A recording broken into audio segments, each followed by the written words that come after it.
While L was glad to see Lu awake, Giju questioned Lu about his physical body really being inside the castle.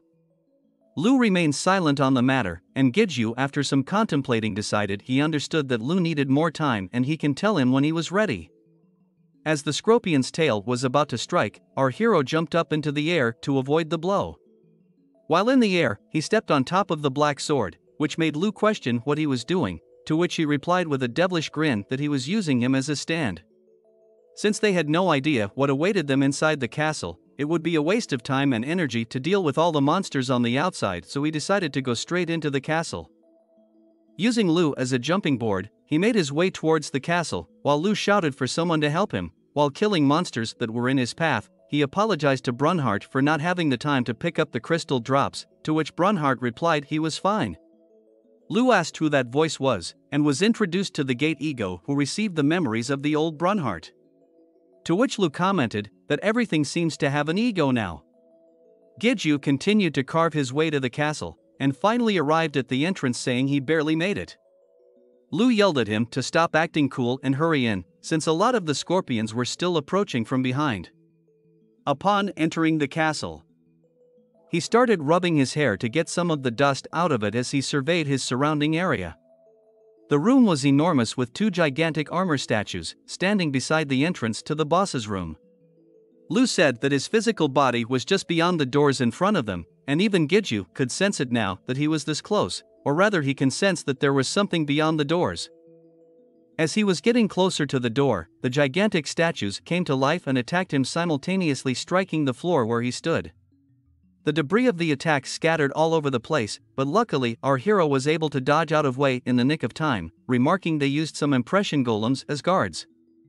He dashed in and attacked the legs, but they were sturdy and hardly took any damage. Impressed at this, he decided to take care of them before heading inside, since he couldn't afford to leave something as dangerous as this behind. Even if they are strong, they must also have a weakness. He first dashed up and attacked the head of a golem, which turned out to be ineffective as well. Just then the second golem struck him while he was still in midair, unable to dodge. It sent him crashing down. That was some power. He took some serious damage despite the fact that he even turned his body to reduce the impact. Upon Lu's urging to use their strength against them, he got between the two golems and used force skill to withstand the blows, then skillfully deflected their attacks. The battle ended with both the golems destroying each other, while he was thrown to the side by the force of the blows. Lu complimented, saying that's impressive, while Giju, slowly getting up, remarks, why does he have a feeling that he tumbles a lot more nowadays? Then asks Lu, what did he mean that his physical body was inside? Lu replied that inside was his physical body he had when he was still alive. Which puzzled Giju, asking when you were still alive, to which Lu confirmed. Lu goes on to warn that he was very strong when he was still alive, and originally it would have been impossible for him to defeat him even in his dreams. To which Giju replied that he will just ignore that cocky attitude of Lu's for now, and asks, so that's not the case anymore? Lu tells him it's now just his physical body, and his soul is right here beside him, and what's inside is just a hollow shell of what he used to be. A creature that's only able to move by muscle memory, and just a sorry excuse of what used to be his body. After using healing potions and taking all the buffs he had on him, he enters the door to the boss's room, thinking with this much prep he should be fine. But just then, a voice spoke from the end of the room asking if he was the one that had awakened him. He looked to see an almost empty room, with a red carpet walkway leading down to a raised platform upon which a dark figure sat on a throne seat. To think there was this much pressure while they are so far apart. And this is what Lu called a sorry excuse of a body. Then what was Lu in his past life? The dark figure stood up and slowly walked towards our hero, and Giju asked if he was really Lu, to which the dark figure stated that his name was nothing of the sort. He was the master of demonic arts, and the master of the demonic sword. The king of all demons, and he should call him by the name, however something interfered so that we are unable to know the name. When he first met L, a demon was the owner of that gigantic eyeball. But can the real identity of Lu be the Demon King? It seems Lu has countless secrets yet to be fully revealed. With a mischievous grin, he asks Lu if it's okay if he slashed up his physical body. Frustrated, Lu told him that this was merely just a shell and he didn't know who was doing this, but destroy it so that they can never play games with his body again. Getting ready for combat, our boy just told Lu not to regret it.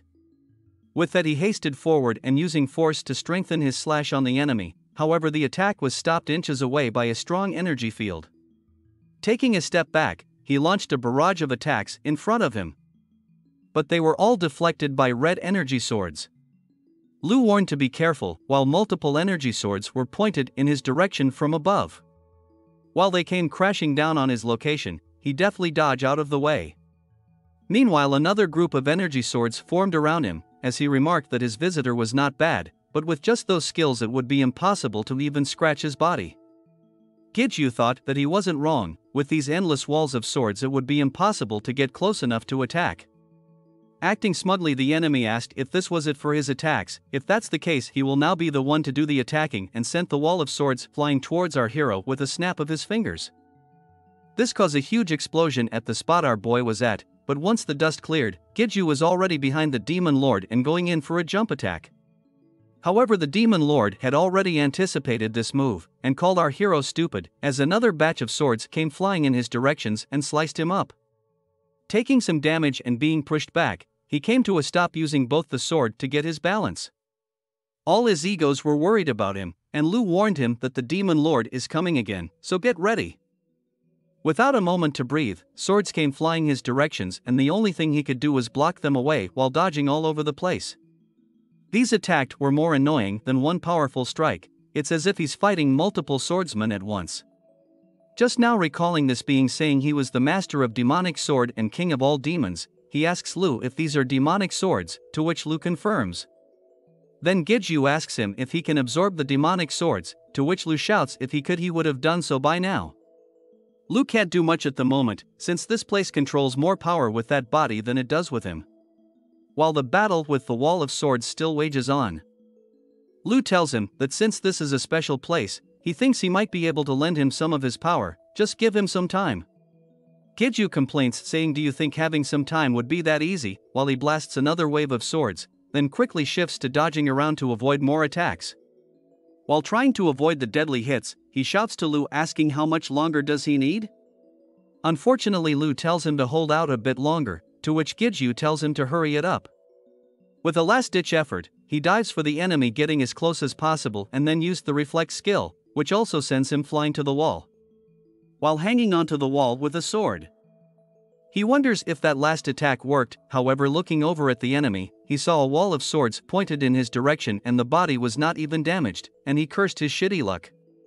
He states to Lu that he doesn't think he can hold off much longer, and asks if he is almost done. Lu congratulates Gidju for doing a good job, and as the swords are just about to make a deadly strike, the system notification tells him that sensitivity to magic is rising, and synchronization has reached level C. Just as the wall of swords was about to hit him, he remarks, "Come on, we almost died." Then in the next moment, system notification tells him that you may now use the ego's abilities more effectively, and a red explosion occurs in front of our hero. Lu's body shocking questions, how can this mere human have that power? The system notifies our hero that you have learned the skill death from Lu, and he can handle death to a certain degree. As the smoke from the explosion clears, we see our hero's eye glowing red. As the power of death slowly eroded the demonic swords, Gidju landed on the ground covered in a dark aura and had glowing red eyes. The demon looked at our hero. He couldn't believe what was happening. Driven into madness, he shouted that's his power, sending a massive chaotic wave of demonic swords swirling at our hero, with the command to tear him into pieces. However, Gidju was not fazed and countered by attacking with his own power of death at the enemy. When the two attacked clashed, the dark red aura of death eroded the swords, and even had the power to reach the enemy. When the red haze cleared, the demon, having taken some damage, was furious at our hero, and started to materialize a large sword in his hands, screaming how dare a mere human like him dares to attack him. And with a dark red aura surrounding the sword, brought it down to strike the ground, which sent a rippling red energy coursing towards our hero. At the last minute, our hero was able to dodge out of its path. He was shocked to discover that even after taking a direct hit from death, which contained a significant amount of magic power, this demon still possessed enough strength for this powerful attack. Lu chimed in that even though it's just a vessel, its original form is very powerful, at which comment Gidju told him he didn't need to hear more bragging. Asking Lu to let's do the attack one more time, Lu complained, do you think it's that easy? Although they are inside a special place, he can only do it one more time before reaching Giju's limits. With confidence, he said once will be enough and started to dash towards the demon. The demon, drawing his sword, said this mere human never learns, and attacked our hero once more. This time using his combo skill Force and Haste, Giju just barely managed to parry the sword attack using his white sword. The demon remarks that a flea is a mere flea no matter how high it jumps, so what was he planning to do now? Are you trying to test your limits with? But before he finished his repertoire, he noticed something wrong with the situation. He noticed that the human before him was no longer holding his black sword. At this time Lu made his surprise appearance behind this demon. As the demon turned his head to look behind him, Lu greeted him with a hello, as Giju let out his death skill at close range. The dark red aura of death started to erode the demon along with his sword into nothingness. After the battle was won, our boy stumbled and collapsed onto the floor exhausted beyond belief. At the worried shouts from Brunhart that he mustn't die, Giju told him not to worry and he was simply exhausted. Lu warned that since he handled that much power without holding himself back, the aftermath will be very costly. While he drank his health potion, the system notification window popped up to inform him that he had passed the special test and he will be rewarded. Groaning to get up, more notification of his perfect clear with additional rewards, and he was ported to a room which had a table with 2 reward boxes on them. System notification told him that he had obtained a new skill, the synthesis skill, and also obtained the embodiment skill. He was amazed to hear that he got new skills. And also his synchronization skills level has also increased.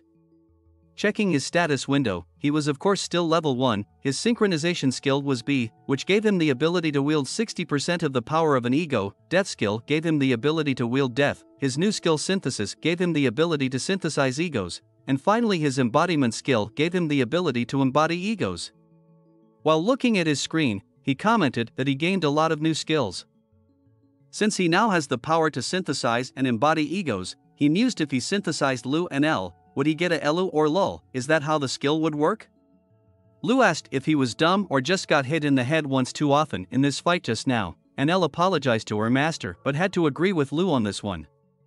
Giju just brushed it off as if he was kidding, saying he would need to actually use the skill to know what they did. While walking over to the rewards, commented that since he can't test the skills out right now, he might as well open the rewards boxes first. A golden and a diamond box awaited him on the table. While the golden box is great, the diamond box is special since it's the same type of box that contained the elixir last time. Saving the best for last, he opened the golden box to reveal 3 yellow glowing orbs within. It felt like he has seen these before, when the system notification informs him that he has obtained 3 pieces of egos, a golden light shooting up from the box. He remarked, are these not the same as the one he got when he cleared the Blue Wolf's gate? Why are these inside the tower as rewards? Putting off the thoughts for later, he probably will find good uses for them sooner or later. Next he opened the diamond box with lots of anticipation, wondering if he would be lucky enough to find another elixir. But to his dismay, he only found 3 bone fragments within the box. But an angry reaction came from Lu. As Giju questioned what's wrong, Lu replied that those were a portion of his real body. Sometime later, we arrive at the 30th floor checkpoint within the tower, which looks like a modern city. Inside a cafe under the direct control of the association, which offers soundproof barrier rooms, Giju was sitting inside a room asking Lu to tell him the whole story.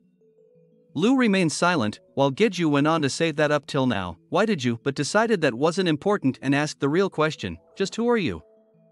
Lu said that like his body told him, he was the king of all demons. Giju was thinking about demons he knew and recalled that the guardian from the 4th floor was only a lowest grade demon, and it's even difficult to even estimate the strength of the demon that L was sealing. So the next question was, why is the king of all demons now a sword? Lu in turn asked the question, did he know why an existence with an ego needs to do to bear perpetual time? Giju like a smartass almost said smartphone, just when Lu answered himself saying to forget. When questioned, Lu stated to forget, to bear existing for such a long time, he needed to forget even the time that he spent. If he didn't do that, his existence itself would have become dull along with that time. He was the king of all demons, however he was incarcerated by rebels and lost his body, and was left spending a long time in perpetuity. And in order to protect his own existence, he had to forget his emotions, objectives, then his name, and lastly even what he was in order to bear it. However, when he awakened as the ruler of demonic swords, the memories that he sealed away awakened momentarily as well. It was only a small portion, but it confused him enough to make him unable to decide on what he needed to do. So he decided to forget everything again. Giju at the end of the day didn't get much more information out of his conversation with Lu. Since Lu decided to forget once again, most of the questions could not be answered, and since he didn't want to see Lu suffer anymore, he didn't ask any more from him. So for now he decided to put off his decision on what to do with Lu's body pieces. Since no matter what past Lu had, he was still his first ego and the one to give him hope, so from here on they can just make new memories for him. He decided to head home and rest, since tomorrow will be a busy day. Meanwhile, at the director's office, Taeshik was busy typing away at his desk. As the door to the office slowly opened, the face of Sunghoon came peeking in asking for the director. Taeshik peered from above his computer to check that it was Sunghoon, and told him thanks for his hard work and he can leave for the day. Sunghoon commented with concern that he was aware that the director was busy with the Smurfs incident, but wasn't he going to leave work anytime soon since he stayed here all night yesterday as well as. But Taeshik cut him off saying he needed to finish it by tonight, since tomorrow he gets to meet Sujin SSI, no he has to go to Giju's housewarming party. The next day the Morning Star Guild members came as housewarming quests and stared in wonder at the new house. Giju welcomed them inside. Brunhard said his greeting and his name, but El told him that only Master can hear their voices. The house looked very similar to the one found in the movie Parasite, as one guest remarked he wouldn't be surprised to find someone living in the basement. Another guest remarked it was a really amazing house, compared to their guild house which was just an abandoned building by comparison. Inside, the mother and sister greeted them with warm smiles. The mother thanked them for taking care of her son. The guild members were all surprised, since they all mistook her for being his older sister since she looked so young. Giju's sister, disappointed, asked why didn't Sequel Appa come. Giju asked why did you want to see him. To which she made a face and said what was he talking about, she just wanted to get an autograph from him for a friend, yeah right. Unfortunately he was busy and had a lot of work to do recently, and he can get an autograph for her later. He told her to stop saying weird stuff and go help mom, since he needed to go outside to meet a guest. Upon going out he was immediately met by Taeshik and Sunghoon, who had just arrived. Sunghoon was making an apology for coming without a gift since they have been so busy, but Giju told him not to worry about it, since he should be the one to thank him for finding such an amazing house. Taeshik also chimed in saying he didn't need to give a present either, right, to which Giju said well you did buy us new furniture for the house, which really surprised Sunghoon. As they were walking up, Giju slyly asked, did he buy the new furniture thinking he would be living here in the future, which made Taeshik blush and stuttered his words saying what are you talking about, he has no idea what he was talking about. As they entered, Taeshik was offering a gift to Giju's mom, and they had pink lovey-dovey feeling around them. As night came, they gave thanks for the wonderful meal, and they started to clean up. At this time Taeshik asked Giju to step outside for a moment to talk with him. Once outside, Giju asked what was so important that they needed to stop outside, and Taeshik told him that it will be officially announced soon, but he thought it best to tell him now that the Iron Guild has established a Korean branch. This news shocked our guy, and Taeshik continues to tell him that the association was against it, but the Ainzella Guild intervened. They seem to have some sort of a deal, and since the association can't just ignore the Ainzella Guild, them being the #1 guild of their nation, but as Taeshik blabbered on, Giju was lost in thought, remembering the torture and treatment he had at the hands of the Iron Guild. Taeshik said that due to this situation event the association president showed himself to the media because of his, and as he turned to look at Giju, he told him he will take care of the cleaning, so head inside when he cooled himself off. As he walked off, he told Giju not to release such bloodlust in front of his family. As we see a really pissed off Giju releasing a menacing dark aura around himself. As he clenched his fist, blood can be seen dripping down from his hand. Meanwhile, inside the training room of the Iron Guild Tower in the US, Rogers Han can be heard obsessed with going back to Korean in 3 months. We see a picture of the masked ranker hanging on the wall, but suddenly gets stabbed by a dagger. As Roger stares at a case with sleep-deprived eyes, he declares it doesn't matter how much stronger Giju gets, since he has the holy sword that was bestowed upon him. Staring with obsessed eyes, he shouts, "Wait for him, Kim Giju." Well, stay tuned to find out what happens in the next episode. Until next time.